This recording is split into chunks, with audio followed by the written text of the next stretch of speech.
नमस्कार, जार आयुर्वेदा में आपका स्वागत है। आज हम बात करेंगे थाई यानी कि जांग की हड्डी के बारे में। बिल्कुल, जो जांग की हड्डी है इसको हम लोग फीमर की हड्डी के नाम से भी जानते हैं। और जांग की जो हड्डी है ये हमारे शरीर की सबसे लंबी हड्डी है।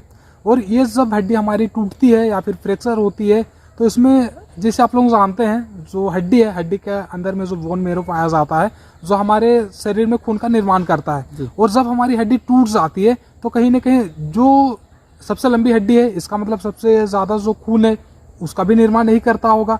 और अगर जब वो डैमेज हो जाती है तो सबसे पहली बात वो निर्माण तो कर नहीं पाएगा, साथ साथ में जो वो निर्माण किया होगा या फिर उसके अंदर में जो भी ब्लड्स हो गए वो क्या होंगे, खत्म हो जाएंगे, फिर निकल करके वो बर्बाद हो सकते हैं। तो जब ब्लड बहुत ज़्यादा लॉस यानी कि खून की बहुत ज़्यादा नुकसान हो जाती है तो क्या उससे बहुत सारी समस्याएं आ सकती हैं?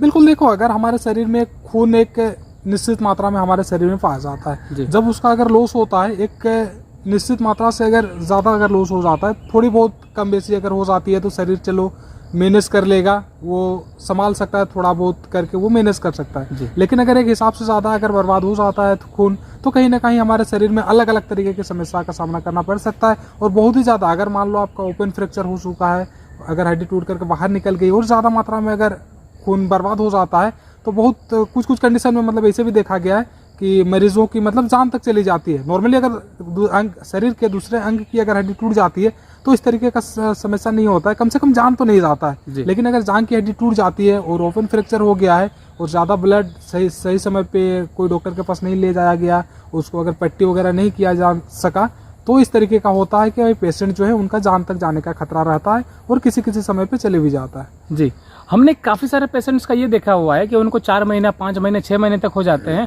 लेकिन जो जांग की हड्डी वह जो फ्रैक्चर है वो ठीक होने में बहुत ज़्यादा समय लेती हैं। इसके क्या वजह है?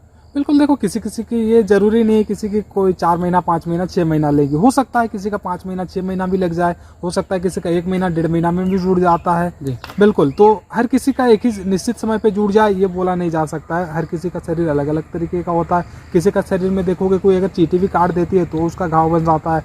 कोई ऐसे होते हैं जिनका शरीर में अगर कोई चोट भी लग जाए तो कब भर गया उनको पता भी नहीं चल पाता है। तो डिपेंड करता है पर्सन टू पर्सन। लेकिन अगर बहुत ही ज़्यादा अगर आपको समय ले रहा है तो आप कहीं ना कहीं आपको कुछ सोचने की ज़रूरत है। और जब भी मतलब हड्डी टूटती है या फिर किसी भी तरह का समस्या है, आप डॉक्टर जो भी डॉक्टर से आप इलाज करवा रहे हो उससे बिना पूछे बगैर आपको मतलब अपने से अलग तरीके का कुछ इस तरीके का ट्राई करने का ज़रूरत नहीं है और नहीं करना चाहिए। जब आप इलाज ले रहे हो किसी से तो वो अपने हिसाब से इलाज कर रहे हैं, तो कहीं ना कहीं जब भी कुछ करने जाते हो या फिर कुछ करना है तो उस डॉक्टर का सलाह लेना बहुत ज़रूरी है। काफ़ी बार हमने ये भी देखा है कि जांग की हड्डी टूटने के कारण से जो घुटना होता है वो वाला जो अपना क्षेत्र होता है उस पर जो दर्द है उसमें बहुत सारी समस्याएं आती हैं। इनके क्या कारण है?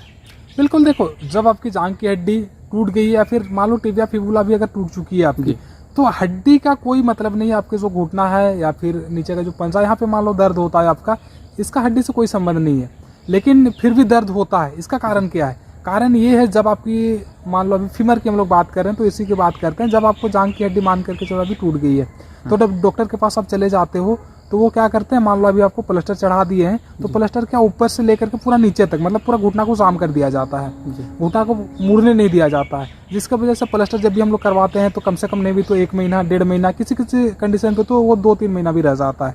तो आपकी जो घुटना है वो 2-3 महीना से मान के चलो अभी मुड़ा नहीं है और उसके बाद आप मोड़ने का कोशिश करते हो तो कहीं ना कहीं जो आपका नस है वो उसी पोजीशन पे रह करके वो जो नस है वो टाइट हो चुका है अब, तो वो आसानी से मुड़ने का कोशिश नहीं करता, वो मुड़ना नहीं चाहता है। और मान करके चलो आप अभी रोड भी पड़ गई है ना तो भी कहीं ना कहीं डॉक्टर आपको सजेस्ट करते हैं कि आप एक्सरसाइज वगैरह अभी आप नहीं करोगे कम से कम 1 महीना 1.5 महीना 2 महीना, तो इस कंडीशन पे जो नस है वो टाइट हो जाती है, जिसकी वजह से हम लोग को जो घुटना है उसको मुड़ने में उसको खोलने में थोड़ा सा दिक्कत आता है।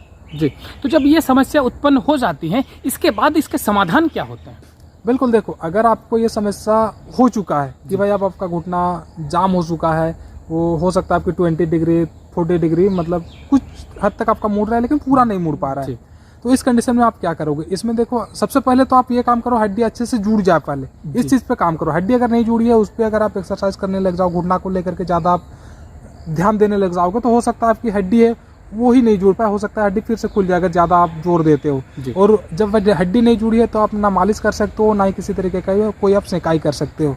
तो सबसे पहला काम आपका ये होना चाहिए, जो मेरा हड्डी है वो अच्छे से जुड़ जाए और थोड़ा बहुत जो मूवमेंट है उसी को करते रहें, बहुत ज़्यादा हम उसको जोर देने का कोशिश ना करें। और हड्डी एक बार जब अच्छे से आपकी जुड़ जाती है उसके बाद आप खुल करके एक्सरसाइज कर सकते हो, खुल करके अगर आप मालिश करना चाहते हो तो उसको कर सकते हो। उसका जो नस है वो धीरे धीरे करके खुल जाएगी। और बहुत ज़्यादा मान लो दिक्कत है तो कोई उसी तरीके का जो फिजियोथेरेपिस्ट होते हैं उनके पास जा करके आप खुलवा सकते हो, जो थोड़ी बहुत कर देते हैं आपको, तो उससे आपकी जो नस है वो खुलने लग जाएगी। लेकिन ध्यान आपको देना है, हड्डी अगर नहीं जुड़ी है तो उससे पहले आपको नहीं जाना है, नहीं तो हड्डी में फिर से आपका समस्या जो है वो बढ़ सकता है और साथ साथ में घुटना का जो समस्या है वो तो रह ही जाएगा। जी धन्यवाद। आज हमने जाना जांघ की हड्डी के बारे में, इसमें कितना समय लगता है, क्या दिक्कत इसमें आता है।